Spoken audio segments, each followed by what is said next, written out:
Oh my gosh. Okay. So on the inside, so this is what Sho's hairstyle looks like in the regular version, but he has a different hairstyle in some of these photos. No, I think just that one. Yeah, he has a different hairstyle in one of these photos. I assume that it's also going to be in like a different version. I wouldn't spoil what it is for those who haven't received their copies yet or whatever, but he has a different hairstyle in what's inside. Now, the regular version also includes one song that isn't on streaming, which is Streetlights. It's a song that I, like when I initially saw the track list, I was immediately curious about it. I don't know if that's the same for you, but whenever I see track lists and you just have the title, no information yet as to what it's about, I get curious about it and I feel like, that's something that I'll be looking forward to. And then eventually I find out that Sho is the one who produced a song, and he was also the one who wrote the lyrics for that song, and that got me even more excited. But it's only included in the regular version. Now when I listened to it, I absolutely love the song. Biases aside, it's not just because Sho was the one who produced and wrote it, but it's just a very nice, chill type of song. Has a bit of like an EDM dubstep treatment to it, but again, it's just very nice and chill, and the lyrics is really, really good. Like, it's just talking about all these, I wouldn't want to spoil it, but the vibe of the song is just kind of like a feel-good, hopeful, aspirational type of sound, but it's also very easy to listen to. It fits streaming very, very well in my opinion, so it's quite a shame that it's not available on streaming, but it's a type of song that would have perfectly fit in streaming platforms. Like, it has a type of vibe. So I hope that for people who are yet to receive their copies, or who got their copies as well, I hope that you really listen to the album just for Streetlights as well, because the rest are already on streaming, because it's such a good song and I absolutely love it. And I've been listening to it nonstop as well, as soon as I received my copy. So yeah, but so far, I guess it's really worth getting the regular version and all of the versions, a physical copy of it, because of that song, but also just the idea of having like a physical version of it, especially since they're making their songs available on streaming. So yeah, just my thoughts on that. Move on to, now these are insane. The first one is the #1 version, and the level of creativity that went into this version and the Inazuma version is just crazy to me. I think they really went all out in terms of how they want to present this kind of like album. And I also think that that's a reason why they only have 13 songs for this one, is because you have to cut down the costs somewhere. I mean, the cost for the album is almost at par with like 3 versions of what you can buy from somewhere else, like different artists type of releases and stuff like that. And so the amount of like effort in them having custom pieces to make the album art and the album cover for these physical releases has, like, they have to cut corners somewhere, and I think that's the reason why they only have 13 songs as compared to like other artists with 16 songs in their album. But I don't really mind it as much, especially considering the amount of effort that they put into each song in the production process as well. But yeah, going back to this version, so again, similar to the Keychain, it has that kind of like multi-level effect to it. The material is, I'm really bad at talking about materials, but this is kind of like a plasticky type of thing. You have to be a bit careful if you're like me, who's a little bit clumsy, because you might, like, I don't know, get like plastic cut or paper cut or something around the edges of this one. And it's also kind of like pretty delicate in a sense that you have to be a bit careful in terms of opening it, or you might dent the plastic. But taking it out from this one, so I like that it's kind of like a nod to the design that we've seen during their initial release for Goat, but it also has like these types of, like, you can interpret this design as either branches or roots of a bonsai, or lightning for Inazuma, and I think it's a good recall for those releases as well. So taking it out, and again, this is pretty cute. Like, they already demoed this on their YouTube channel, but it's still worth kind of like getting it for, or just assembling it for the sake of this video. Before I assemble it, I just want to show you, this is what the album looks like on the inside, and the texture is like, again, to have this level of detail in the album art is just insane to me, because the texture of this one, it's quite rough, like it's textured, but for this one in the text, it's pretty smooth and kind of like embossed a bit, and there's also like a different texture in there. It's a very sensorial experience just being able to hold it, and then sliding out what's on the inside. Okay. So this is, oh my god, okay, let me position that a little bit better. Show us here in this. I usually don't like bangs on him, but this hairstyle with this length and this color, and of course, Sho, Kishi, and Jin all look so good in black. Love that.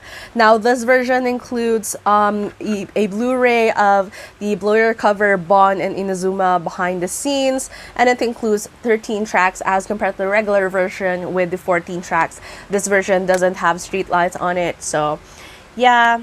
Now opening it up, this is what it looks like on the inside. Here's the lyric book, and then flipping it up. No, this is so cute. Look at that Jin. I love Jin's expression in this. This is so cute. They have also had like a similar one for numbering with their photo. Like if you take out the CD and you'll see like a very cute like funky expressions from them. So this, if they're gonna keep up like these types of photos for their albums, that's so cute. I love that. Okay, I couldn't get over that. That's so cute. Let's open the lyric book.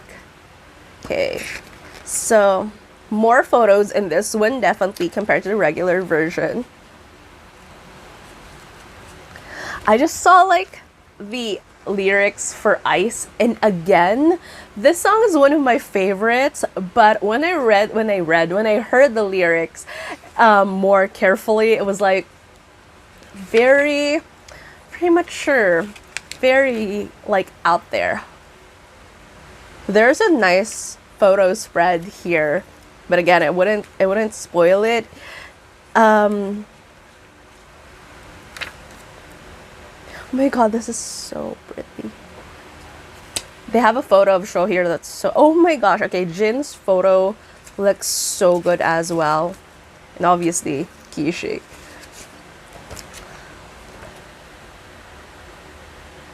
I love this. And then the last photo, it looks like they're in mid-discussion in this one.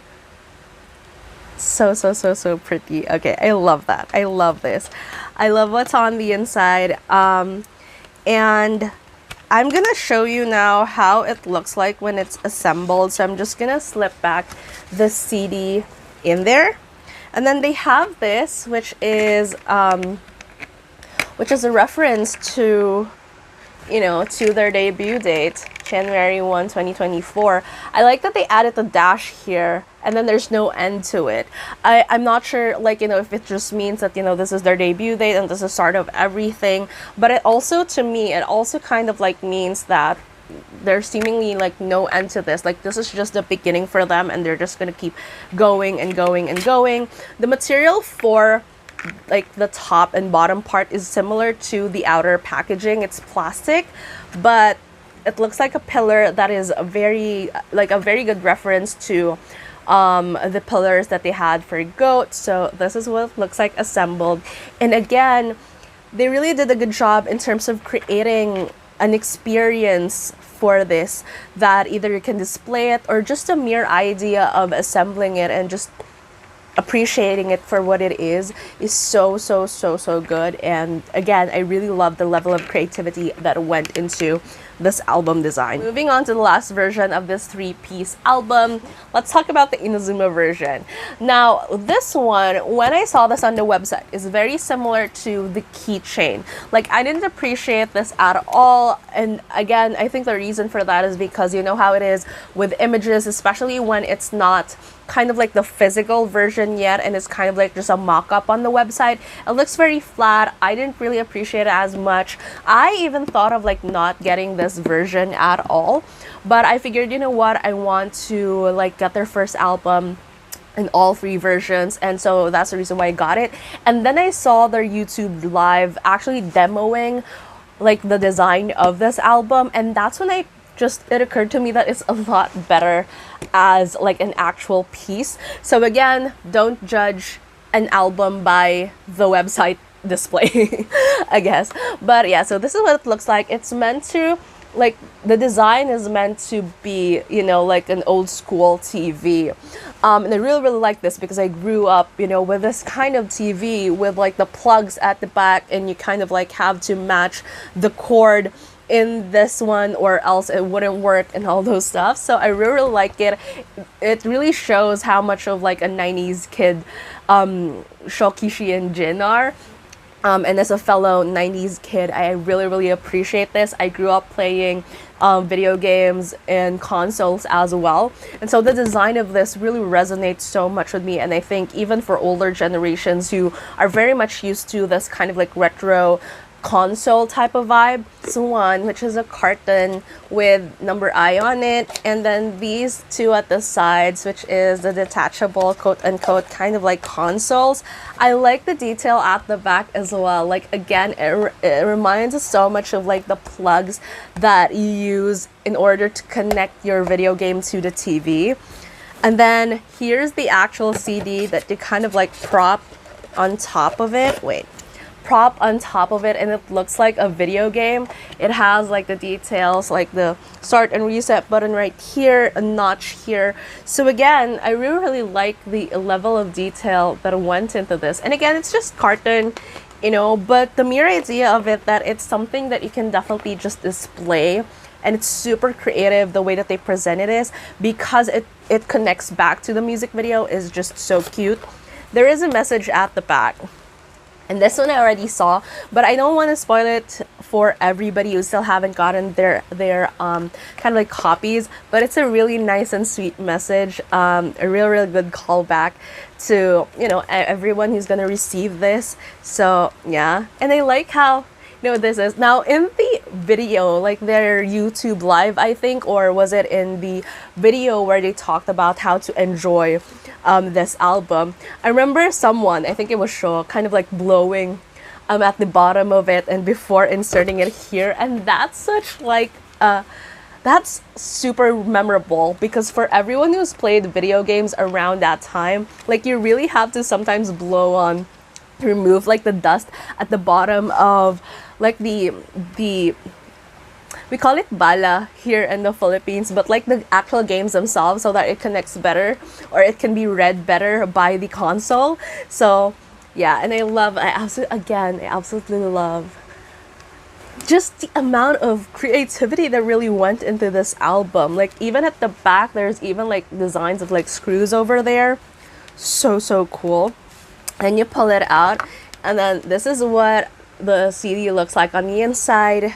Absolutely love it. It has a different treatment as compared to the other, like the regular version and the number 1 version, because again, this is the Inazuma version, which is really more central and focused on the kind of the concept of the music video, which again is something that I really love. Opening her, so this is what it looks like on the inside, and there's also the Blu-ray. Again, another cute photo at the back, but this one I wouldn't spoil for you guys as compared to like the other one. I absolutely love it. They have such good expressions. This one includes the Inazumachi, which is, I think, based from the teaser. They're gonna have like, I don't know, like a game-ish type of vibe for this video, for the bonus Blu-ray for this one. But yeah, so this, and then the design of the CD I'm absolutely obsessed with. And then let's like take her out. Lyric book. So good.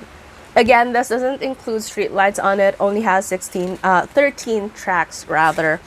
Oh, this is cool. Okay, so this one, it's not like a photo book per se, but it's kind of like a video game manual, at least in my opinion. This is so smart. And it references a lot of like what we've seen in the music video, which I think is super cool. They're like Pokemons. They kind of like included like the types of characters that they are here.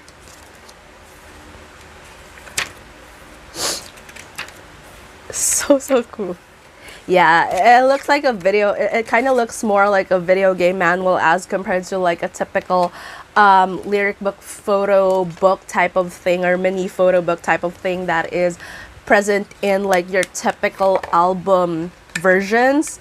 I really like, again, I'm really in awe in terms of the level of creativity that was poured into the creation of this album. Just look at her.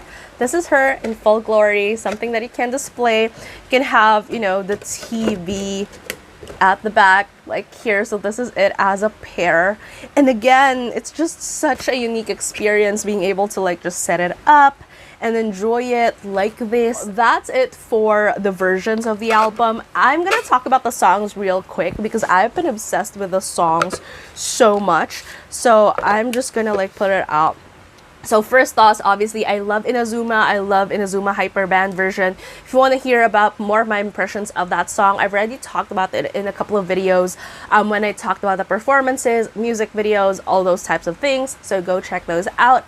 Moving on to Nanka HEAVEN. This song is quite unique to me because there's a lot of like sounds in it. Like I think in terms of not really beatboxing, but just kind of like crazy sounds that is incorporated in it vocally to add a little bit of flavor to the song. It's kind of like a very nice chill type of song as well, and I think overall this album has a variety of genres in it that is pretty interesting because it still sounds cohesive even if they tapped into different genres. Like there's pop, there's indie rock, there's hip hop, all of these other things, but it still sounds like a really nice cohesive album in a sense. And then next one is, this one is kind of like a Latin-esque inspired type of sound, very nice, chill, sensual. Ice. I absolutely love this song the minute that I heard it, but when I started to actually absorb what the lyrics were about, it's really out there. It's really kind of like mature and sexy and all of those other things, but it still remains to be like one of my favorites so far. I can't stop listening to this song. Next song is by 24/7, which is Jin's solo.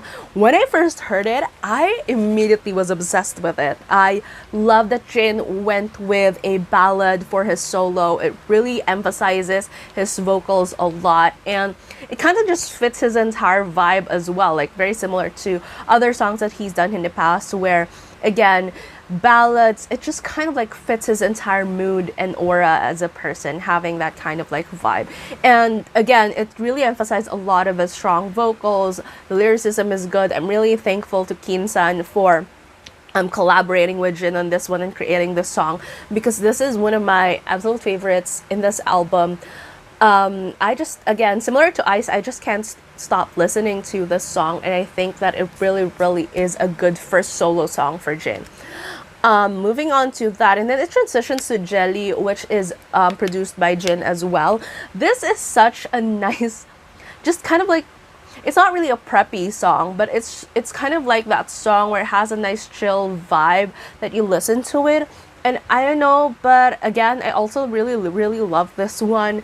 It's so easy to listen to, really nice track. And again, as I mentioned, and I keep saying over and over, I think they did such a good job in terms of the tracks of the song.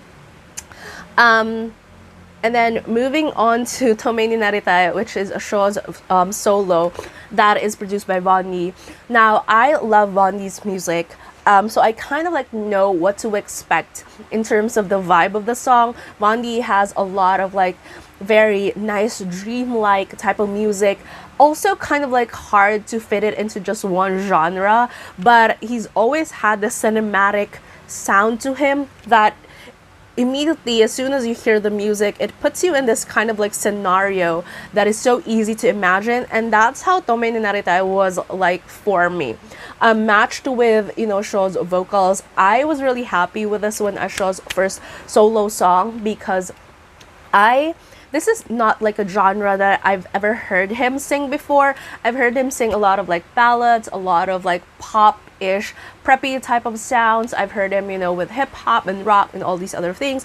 But this type of genre, something very nice and chill and slow. But as he's mentioned in like their other interviews, it's kind of like something a lot more relaxed and really just something. It's really hard to have that kind of like tone in it. He did such a good job in terms of creating this song, just creating that atmosphere. And even if it's 4 minutes and 45 seconds, which is quite long, almost 5 minutes for a song, it gave such a fleeting feeling, and you wouldn't really realize that it's that long of a song. And I think that's such an amazing thing, and I absolutely love that.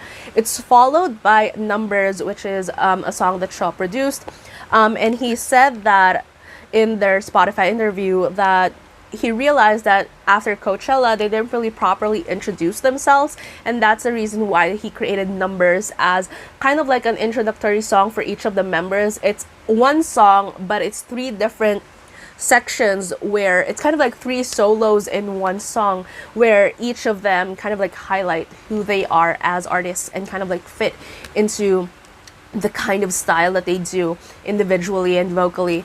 And I think that's very smart of him. I've always loved his kind of like creative sense in terms of production, and I think Numbers really highlighted that. Next one is Recipe, which is Kishi's solo song, which he also wrote and played the guitar for. This one I was really curious about during when they were talking about the solo tracks, simply because with Jin and Shaw, they collabed with other artists for their solo songs. But for Kishi, he self-produced and also wrote the song and also played a part in the music of it. And I think it's very reflective of his style. It's, again, there's a lot of, especially love the treatment of the guitar in this particular song a lot. But just overall, like the vibe of it all, it's kind of like, it's so, again, similar to other tracks in this album. It's so easy to listen to. Kishi's vocals, again, it's so unique to him. He has such a unique sound to him as an artist that is very present in this solo song, which I absolutely appreciate and love. And I've been seeing a lot of reactions from Kishi-tans after they've listened to Recipe, and I'm just really glad to see it whenever fans of a specific like artists, especially if it's their oshi, kind of like just gushing over and over about the song and talking about how obsessed they are with it, not just because their favorite worked on the song, but because they genuinely love the style that went into the track. And that's what Recipe is. And I'm just really happy that, again, not just for Kishi, but for all 3 of them to kind of like embrace these types of songs that are so kind of like them, in a sense, so reflective of them, especially since it's their first solos. But yeah. Moving on to the next song, Aili. So this is a reference to the fan base, the Ailis. And they talked about how they discussed this song during, like, after their Ariake performance. And then Sho was the one who wrote the lyrics for the chorus on his way home from the Ariake concert. He's finished it, recorded it, sent it to the 2 members, and they kind of like build the song around that. And initially this was supposed to be like the bonus song for the album, but they decided to include it in the official track list, which I'm really happy about, because again, it's a love song, but it's not a ballad. It's a very kind of like a gratefulness kind of a song, but it's not as cheesy as well. And again, because the messaging of it is it's directed towards the fans, but it can also be interpreted as just, like for people who aren't as aware of No.I as they are, but who are listening to this album. It is a nice love song, you know, so there's definitely that as well. And then for the following version, so they have like their initial releases, Goat, Blow Your Cover, Bond, and Inazuma Hypervan version, which I've already discussed in previous videos. But again, overall, I do think that this is such a fitting, like number one is such a fitting title for this album, simply because it really shows how much of their style they want to showcase in this release. Like, it shows that they can handle diverse genres, different types of niches and styles as artists, but it doesn't kind of like feel off field for them, even if they're trying so many different things. It shows the range, but it's not like outside of what they want to portray and to convey as artists, and I really appreciate that. I think it also shows the level of creativity they're willing to put, not just in the album itself, but also in the way that they present it. They really want to make it seem like, you know, a nice memorabilia for everyone, especially since this is their first album. It kind of like really pushes you to display this and to show that kind of like pride that you have, not just as a fan, but maybe for them as artists as well. And I think overall, it just sends like a good vibe as to what No.I wants to be as artists, is to be as involved in the process of everything, single thing that they do. I love their Spotify interview where they kind of like broke down each and every track and what it means to them and how the process of that, like, because again, it shows just to how much technicality goes into this types of songs and the production of it, and they're not just there to sing the tracks that were offered to them, but they're also there to kind of like improve it and experiment on it in the process. And it really showed in this particular album just how much of them is in this release, and I absolutely love that as a fan. I love how involved they are. I love that they're not just settling for what is being offered to them to sing and then that's that, and they kind of like really pour themselves into each and every song as well. So yeah, overall, I guess I have to say is that I'm really proud to be an I-list. I love being their fan, and I love that now I have this. I'm thinking of where to display this in this chaos that is my background, but yeah. So okay, so I think I need to rest now because I'm not really feeling that well as I'm filming this video, but this really made me excited, made me feel a lot, you know, just super hyped about what else No.I has in store for me as a fan, and I hope that it did for you too. If you like this video, please give it a thumbs up. Tell me down your thoughts about this album. What's your favorite song? All of this other things in the comments below as usual. And if you haven't yet, please hit subscribe. Thank you so much for watching, and I hope to see you again soon in a new one. Bye!